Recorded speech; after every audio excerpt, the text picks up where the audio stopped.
Shalom, selamat pagi. Hari ini, Minggu 21 September 2025. Bacaan Alkitab terdapat pada yang pertama, Lukas 17 ayat 11-19. Yang kedua, Roma 8 ayat 14-17. Dan yang ketiga, Mazmur 146. Ayat Nats terdapat pada yang pertama, Rut pasal 1 ayat 16 berbunyi, kata Rut, "Janganlah desak aku meninggalkan engkau dan pulang dengan tidak mengikuti engkau. Sebab kemana engkau pergi, ke situ jugalah aku pergi, dan di mana engkau bermalam, di situ jugalah aku bermalam. Bangsamulah bangsaku dan Allahmulah Allahku."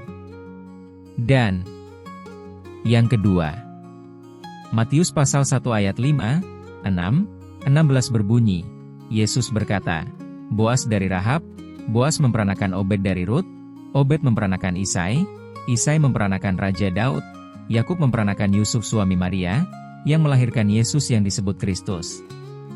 Renungan berjudul, Kacang lupa kulit. Seperti kacang lupa kulitnya. Itulah sebutan bagi orang-orang yang melupakan jasa atau kebaikan orang lain dalam hidupnya. Mereka menjadi sombong, tidak tahu diri, dan melupakan siapa yang telah menolong mereka. Entah disengaja atau tidak, tindakan ini akan membawa seseorang pada relasi yang buruk. Sebaliknya, mereka yang selalu mengingat akan kebaikan dan pertolongan orang lain, akan mengalami kehidupan yang jauh lebih baik. Inilah yang digambarkan dari kisah Rut dengan mertuanya Naomi. Rut tidak beranjak dari sikap awalnya yang berkomitmen untuk tetap bersama mertuanya meski mereka telah kehilangan suami. Rut siap hidup menurut norma-norma, adat istiadat dan penyembahan kepada Tuhan Allah Israel. Rut tidak hanya menunjukkan kesetiaan kepada ibu mertuanya, tapi juga menunjukkan kesetiaannya kepada Allah.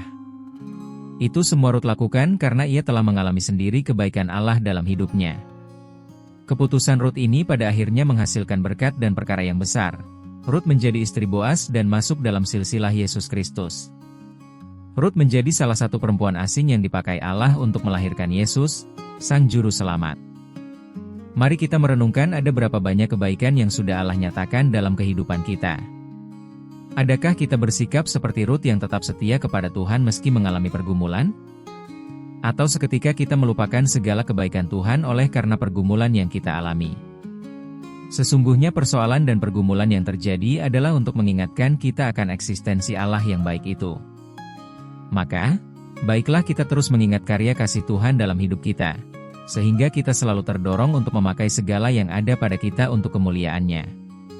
Dengan terus mengingat dan menyadari kebaikan Allah dalam hidup ini, kita akan mengerti bahwa Tuhan pun memakai kita untuk masuk dalam rencana-Nya. Doa, terima kasih untuk setiap kebaikan-Mu dalam hidup kami ya Tuhan. Mampukan kami untuk tetap setia pada panggilan-Mu. Amin. Ditulis oleh Pendeta Nyoman Ayu Suryati Ninghati. Salam bumi bersukacita dalam damai sejahtera. Terima kasih.